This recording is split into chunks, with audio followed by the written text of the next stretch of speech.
So basically, I think there's 5 major themes that you guys are moving through right now. The first being the most short term, which is the gateway conversions. And in regards to that, I think it was really great what you did in US with the gateways that you acquired in 2017, 2019. And I was wondering if it's possible that you do a similar move in Europe or in other parts of the world. Is that still a possibility to acquire gateways to convert into end-to-end later in time? Yeah, absolutely. We keep a really robust M&A target list. Now, the actionability can vary from name to name, but we keep 75 plus names on a list, and we challenge our strategy team to have a list that's at least that long. We can be less prescribed about kind of gateway as the specific asset and simply say there's a lot of really interesting critical pieces of the payments value chain that are misunderstood or mispriced. In our case of the Shift4 and Merchant Link gateways, they were charging a nickel a transaction, and they were doing all of the hard work. They were connected to the merchant software. They were the front end that the merchant was using. They were all of the payment security, analytics, and hardware. And some bank on the other end was making 40 or 50 basis points, and that just made no sense to us. So we see that across lots of different assets. It's kind of one of our first screening criteria.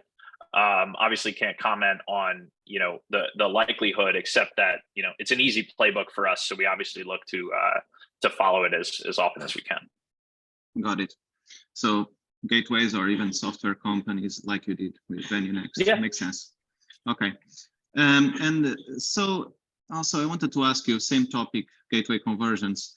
I know you guys didn't have a proper guidance for how much volume you think you are going to convert and in how much time. And I had a question prepared because I've heard Jared comment on some previous calls that perhaps this was a 10-year or so thing that you had planned before, and that you accelerated it into kind of a 3 to 5 year to convert around 70% of volume. Do you think that's a fair assumption? From those 180 billion, I mean. Yeah, so I think we have to start with the pretense that 180 billion which is our last disclosed number, is just a ton of commerce. So I think people sometimes trivialize it as a single ubiquitous type of customer. It's not. It's lots of different types of customers: big hotels, small hotels, retailers. There's lumber yards in there, believe it or not. And so you can't use a single technique to facilitate the migration. But we did decide at the beginning of the year that we would be more aggressive and deliberate at compelling the conversation, because in our minds, the only thing that inhibits it from happening is compelling the merchant to have a conversation. As much as we'd all like to believe it, it's not always the first thing that a restaurateur or a hotelier is thinking about at the end of the day. And so sometimes if the payment technology works, they kind of leave it alone, and it's our job to compel them to have the conversation, to migrate to end to end. So I think the timeline is reasonable in 3 to 5 years. I think if we're still a gateway at all in 3 to 5 years, we better be getting paid for the value we're delivering, which is more value than the acquirer. So I want to be less prescribed. There may be large enterprise accounts that see a compelling reason to keep the gateway option available to their franchisees or something like that. But we fully intend to get paid that incremental value that an end-to-end customer gives us. And we'll just be pragmatic about the nature of the relationship and what the best thing for them as a customer is. Of course. So the timeline is reasonable, but they might not be converted to end-to-end. They might just pay similarly, even if they are still a gateway only. Yeah, and I think that's totally fine. We will likely maintain big connections because some of our merchants might like that optionality. We just don't want to give the product away for a nickel when we know our competitors can't replicate it. Of course. So lastly, on the gateway thing still, you pretty much say that half of the employees were maintaining gateways. And after let's imagine you fully convert everybody to an end-to-end platform. This is just a technicality that I don't understand very well. So those 50% of employees, they are not required to maintain any kind of back end in your end-to-end platform that was once sustained on the gateway side, or the end-to-end platform already encompasses all the integrations, all the connections that all the separate gateways had. You understand my question? Yeah, well, so let's talk about what these employees are doing. They're largely split between support and technical in support of gateway customers. The technical are basically managing and maintaining connections to dozens of different merchant acquirers. So if you think about over the years, there's been 7 platforms inside of First Data. Like we have connections to all of them. And so one of the things that sort of compelled us to want to accelerate this gateway migration was not revenue growth. We actually were doing quite well with regard to revenue growth. It was at the end of last year, it was extremely challenging to hire good employees, good technical employees, and they were really expensive. And we said, what if we could take all of these technical resources that are maintaining connections to our competitors and use them to maintain all of the things that are going to help us grow? Like it's the exact same work to build connections to PayPal's and the wallets that fund gaming and all the integrations that are required with things like SeatGeek in the stadium space. So they're quite literally just maintaining a legacy business model that doesn't drive a lot of profitability for us and could be reused in all of these new verticals where we've got a list of integrations that are, a mile long. On the support side, you do need employees, whether they're it's a gateway customer or an end-to-end, you still need the support resource when that customer's challenged. You don't necessarily have a lot of savings there, but you have a ton more profitability to support that employee and that cost base. So our rationale was not that we thought that there was dramatic savings, but it could accelerate our technical pipeline into all of these new verticals if you could repurpose some of these resources. Understood. Thanks for the clarity on it. Okay, so now passing to the more exciting parts, the international expansion, new verticals. International expansion, Finaro seems to be a fantastic deal. But I wanted to ask you, because I was a bit surprised with the Securo Pay acquisition. I had the impression that Finaro will give you the capacity to pretty much cover the volume that you could get from Europe. But I understand that there are some technical links missing. And for example, for restaurants and for hotels, are you ready after acquiring Finaro? Are you ready to start processing their payments, or do you need any other technical link that is still missing? So let's start with what Finaro offered us. Finaro offered us a really awesome acquiring platform and licensing to be a merchant acquirer all throughout Europe. So that was a core table stake requirement. It was the right to be a merchant acquirer. And they had a laundry list of interesting customers. But the majority of their growth and their new customers were actually PSPs across Europe that had technical capabilities that were very specifically tailored to an end market. And they would route the transactions to Finaro. Finaro is effectively the bank on the other side. So while there's some overlapping capabilities, Securo Pay was actually one of the fastest growing PSP partners of Finaro. And we said, this is just a natural fit, right? The businesses go to market together, they compete together, they grow together, and we can own more of the total value chain for a large, fast growing e-commerce customer with this PSP acquisition. So I would say we feel really good about our broad e-commerce capabilities and the banking capabilities that those two assets bring us. By the way, they're both profitable and they're both fast growing, so it doesn't hurt to include them in the mix. In terms of card present, the process gets a lot more complicated. If you think about restaurants and hotels and stadiums, suddenly local payment methods become substantially more relevant. You could have in a corner of Germany 3 or 4 debit networks that are very distinct to that region, and consumers need to be able to pay with those. So while Finaro gives us awesome e-commerce capabilities, the right to be a merchant acquirer, there's a lot of work to be done on local payment methods where we want to bring our software. So One example is we've localized our software for in the restaurant space, SkyTab. We've localized it for Lithuania because we've got a lot of developers out there, and this was a project they took on. They wanted to see the product they built in their own restaurants.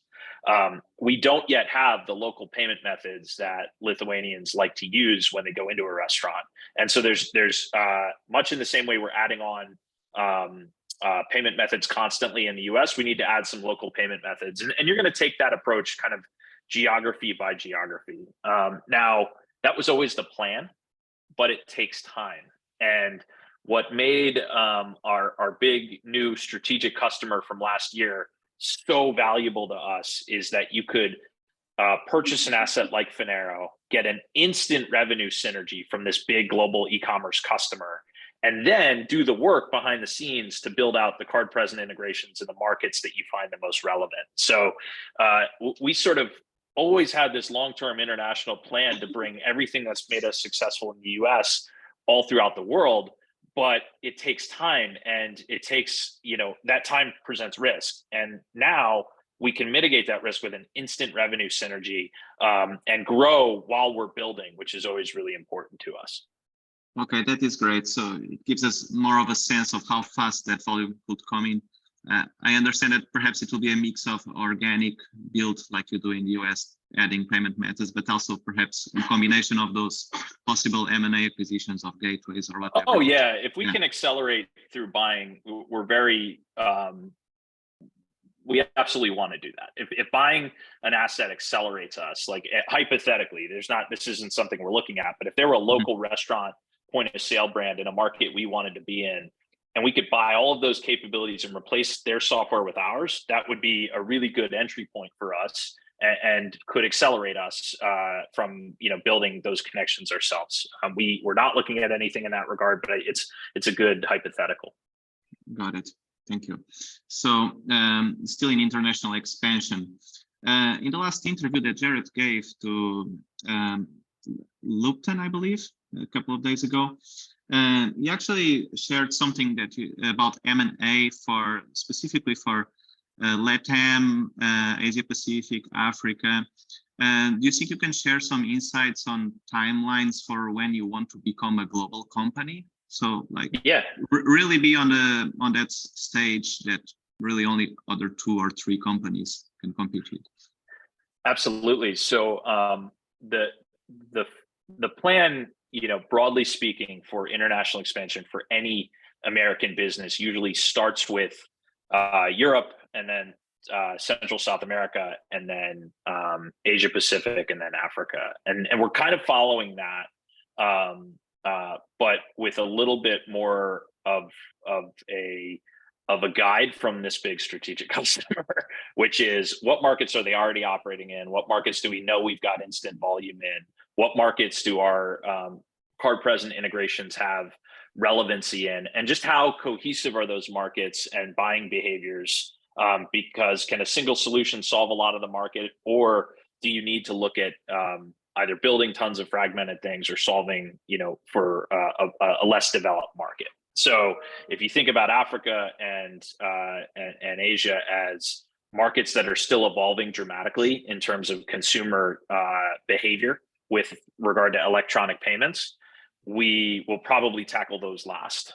But we've already tackled Europe in our regards. In our minds, we don't need anything else in Europe.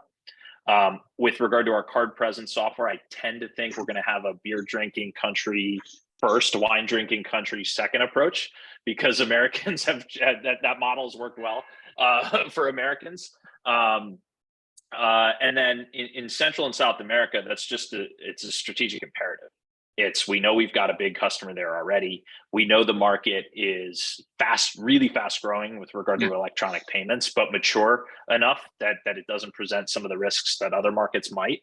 And we need to solve for it. Got it. Makes total sense. So evolving into next topic, which before I considered it just a new vertical topic, but I believe it deserves to be talked in separate, which is the all card not present or e-commerce thing, because it's going to be a huge change in your organization. Do you have a focus on enterprise, SMB, So more towards an Adyen style or a Stripe style or both, or you're not clear on that yet? So if you think about Shift4's evolution in the card present verticals, it started with SMB, and we've grown the average size of our customers substantially. And where we found the least competition and the best ability to drive value is in the big enterprise space, because they're complex and there's not a lot of providers that can deliver a holistic solution. It's hard to do, and the air is thin from a competitive standpoint. There just aren't many that can do what we do. In e-commerce, I suspect our evolution might be the opposite. It's take these big complex enterprise merchants and solve their needs and use them as the basis to rationalize your fast build outs of platforms or acquisition of platforms. And then when you've got the footprint, we know we've got SMB oriented software that has relevancy all over the world. Quite frankly, we have software integrations in things like hotels and retailers and restaurants that are already installed all over the world. It's just harder to rationalize building a global network for that SMB customer. You need to build it on the backs of your big enterprise relationships. And then we'll do everything that's made us highly unique and successful in the US in terms of making sure our 500 software suites and any merchant using them can get really good seamless payment technology in their local market. But it's these big enterprise customers that compel you to grow in as many geographies as possible. And then you get to be really selective once you're there about which markets present the best opportunity for which software assets. Okay, interesting that you decide to go first for enterprise, but also with that secret merchant we cannot talk about.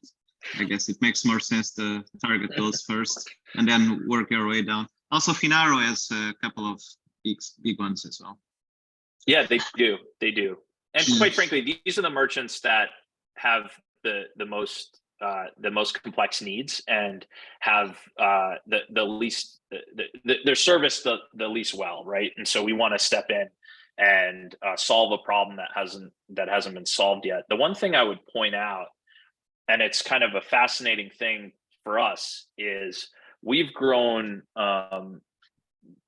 in our minds. You know, we're a best in class and fastest grower in our industry, and we've done it servicing verticals that don't grow fast. We service restaurants, we service hotels, we service specialty retail. These markets have never grown quickly. They're very mature, established markets. And so for us to be able to grow and win tons of share in a market that doesn't have a lot of tailwinds, well, I'm really excited to now be participating in markets that have secular growth trends that are like far in excess of what we've seen historically. Like, it should just make it that much easier for kind of top line growth when you're in an end market that naturally grows, 5 to 10%, as opposed to restaurants and hotels that don't grow much at all. Makes sense. Do you think you can explain to us a bit about what is the Finaro Source Gateway? Because I've noticed that you are trying to shift your gateway customers to end-to-end, so trying to simplify things. But I've noticed that Finaro not only has their own end-to-end solution, but they also have a separate gateway solution that they also advertise and they try to sell. Is this related to those PSPs they partner with, where they just offer the back end? I'm not sure I understand it. I'm glad you don't understand it, because I didn't understand it for a while, and you're one of the smarter names on our industry here. It is effectively where they're offering products where they're not the merchant acquirer, right? So they've got 150 different alternative payment methods. They enable the merchant to route payments to those payment methods if needed, but they might not actually be the bank account that those funds are settled into. So what oftentimes happens is a merchant sends all their Visa and MasterCard to Finaro, and they might also accept Ideal, which is a payment method in the Netherlands. That would be handled like a gateway, meaning the transactions are routed to another provider to handle them. And it's just ease of use for customers that want to take lots of different payment methods quickly. Over time, what happens is you get enough scale in a payment method to warrant a direct connection and settle it yourselves. But for, if you want to deliver 150 payment methods and a customer's not exactly sure how successful one's going to be or the other, you might just gateway route those transactions the way we would route a transaction to PayPal, for example. Okay, makes sense. Okay, so jumping into new verticals, we have like 10 minutes, I believe, so I want to get these ones in for sure. The integrations of St. Jude, I think you also use them in a non-profit vertical as just like your secret merchant, but to navigate the non-profit integrations in a way that after you complete this, you can also target the rest of the vertical easy. So you would already have a lot of the work done.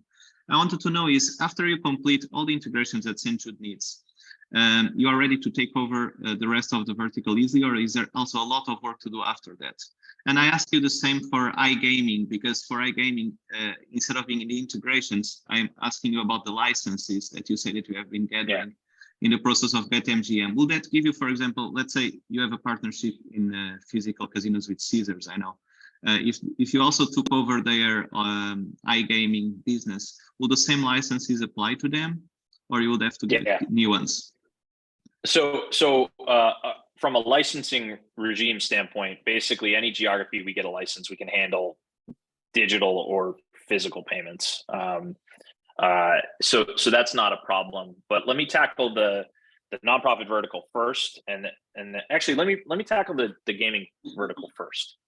That you need licensing, and you need, which is just time. It's like they ask you for tons of information. They wanted my wife's driver's license, one of the states, the other day. So and they come to your house and they fingerprint you and get your tax returns and all this good stuff. You literally just have to get through the work. States are not inhibiting the application process in any way. It's just each one's a little bit unique, so you work through it.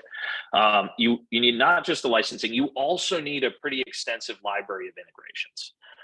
There's lots and lots of different things that these gaming operators need. Number one, there's integrations to the software they use to run their business, just like a hotel.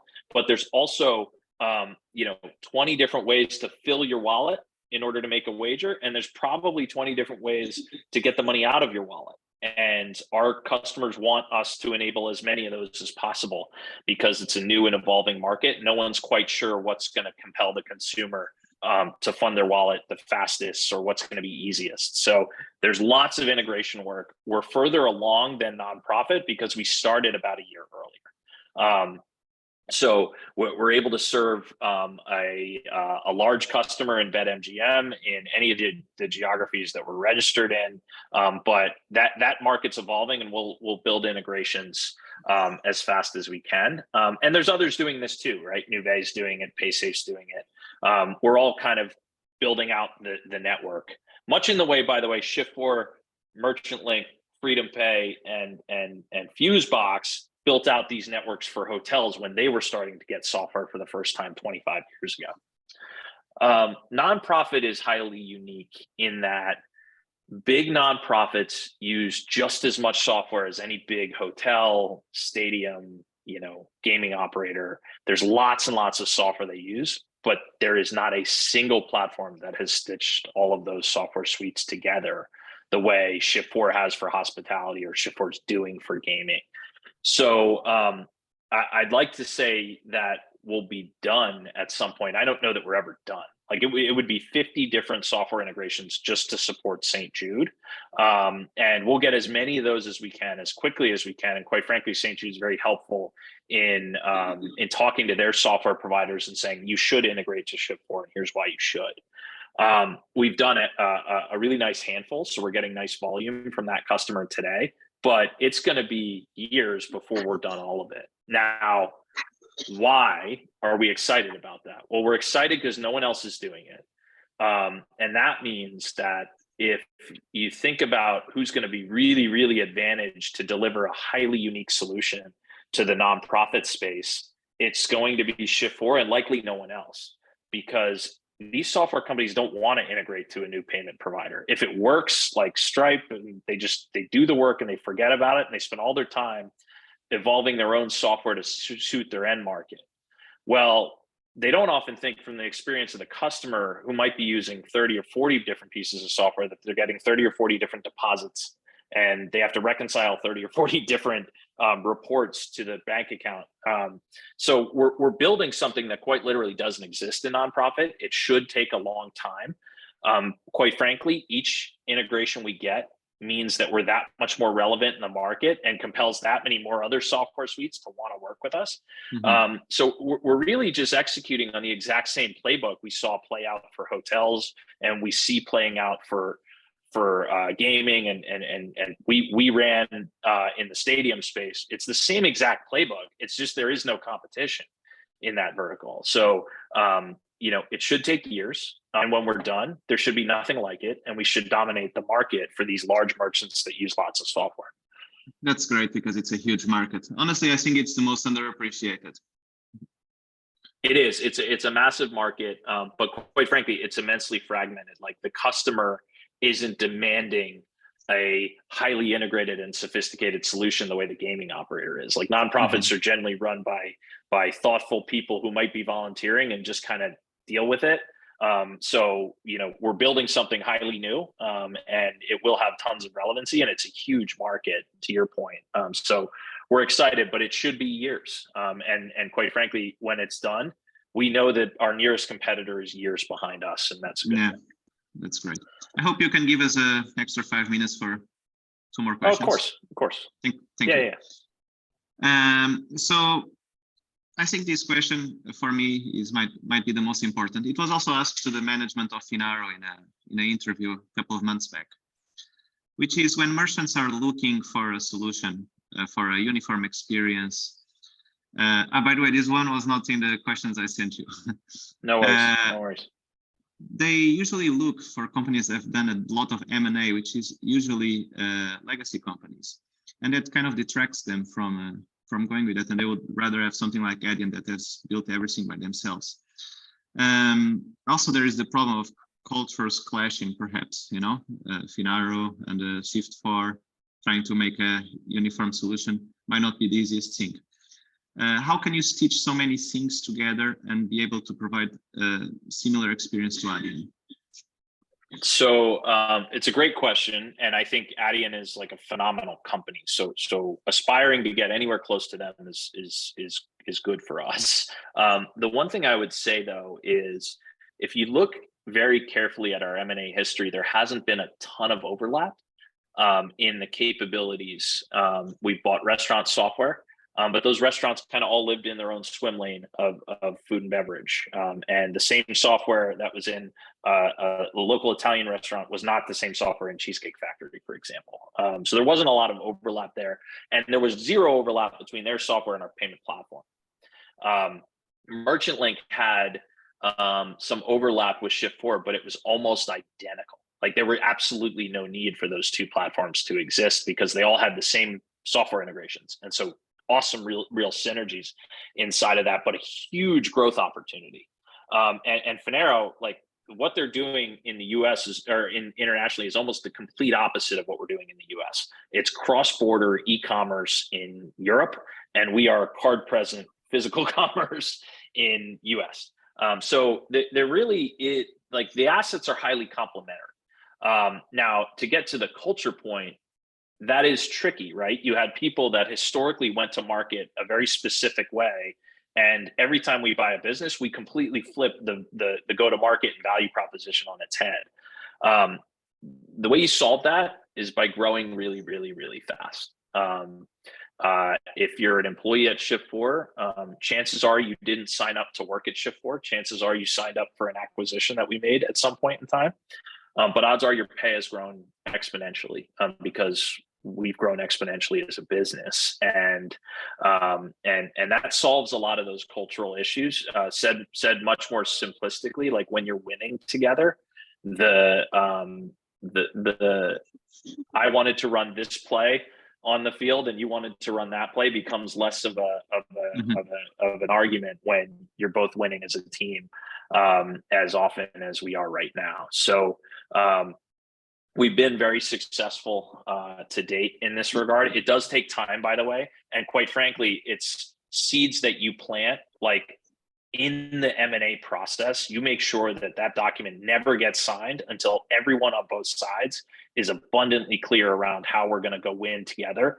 And then it's actually quite emboldening and exciting. International will present unique challenges for us, undoubtedly, because you're introducing cultural elements, you're introducing new laws, new customs, etc. With that being said, I think winning and the opportunity to compete with the best compels good people to do great things together. So we've been fortunate that everyone really kind of likes winning first, and is the details of, or the passion about their way of doing things tends to fall in line pretty quickly. Makes sense. Okay. So now I wanted to ask a more general question about Shift4. So I guess I know the answers to this, but I would like to hear how you see it. Who has the vision of the company, which I believe it should be more directed to Jared, and how does that vision transition to the leadership of the company? How is the management process in terms of leadership, decision making? How hands-off can you and Jared be? Can you share something about this? Yeah, sure. So are you familiar with how I got to Shift4?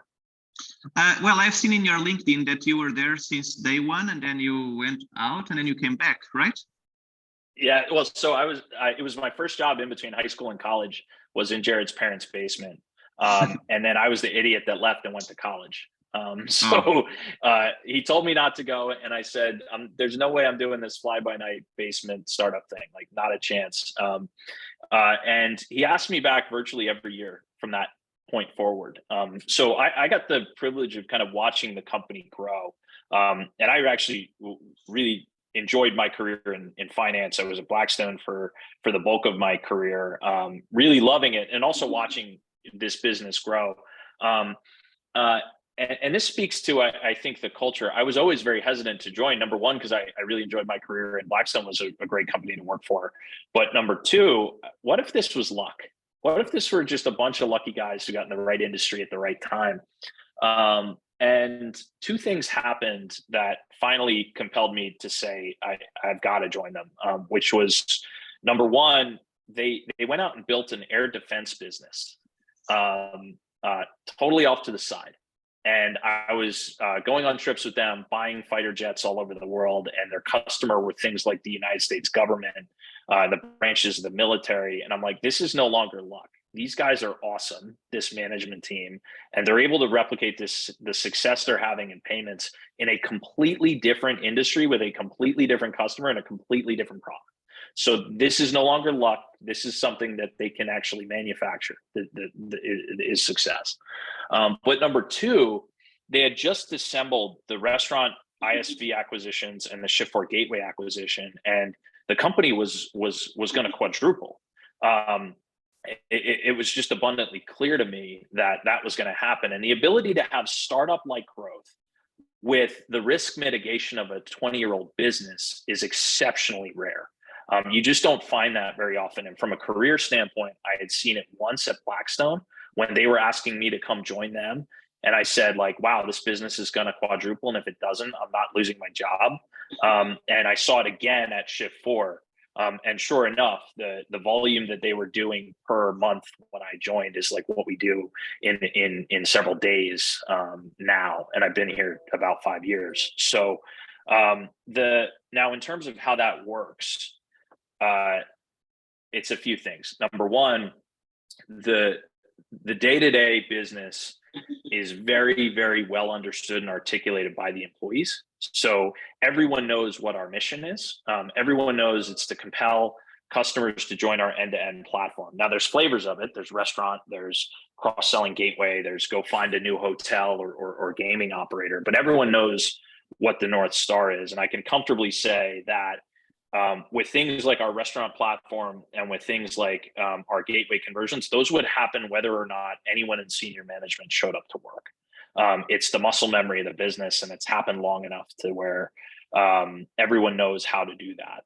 Now, we view our jobs in senior management as compelling or accelerating the otherwise normalized growth rate of the business. And the way you do that is you give your team access to new geographies they've never had before, new sales opportunities, like going and finding a gateway that they didn't have before, or lastly, like a new vertical that they never had the right to be in before, like stadiums. So the way this works is the strategy team, which Jared has, which I oversee, and Jared has incredibly heavy influence on, is constantly looking for verticals, products, and geographies that we think accelerate our growth. And then we're introducing that to the entire management team. We're going through this list of 75 names with them and saying, how could you do your jobs better if you had any one of the following assets? And then when we find one, or we come to an agreement, we actually go and diligence that asset together. So our product team sitting with us, or our sales team sitting with us, or our technology team sitting with us. And we're saying, does this check boxes that are inhibiting your natural growth rate?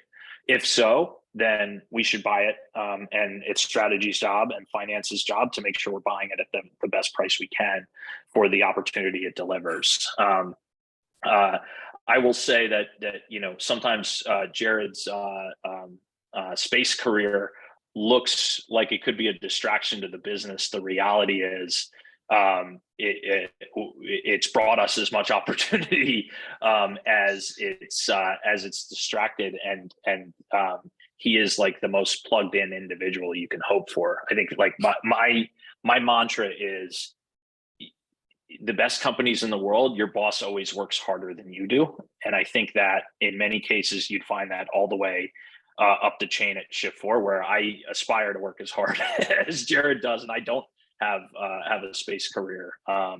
So it's a special place to work.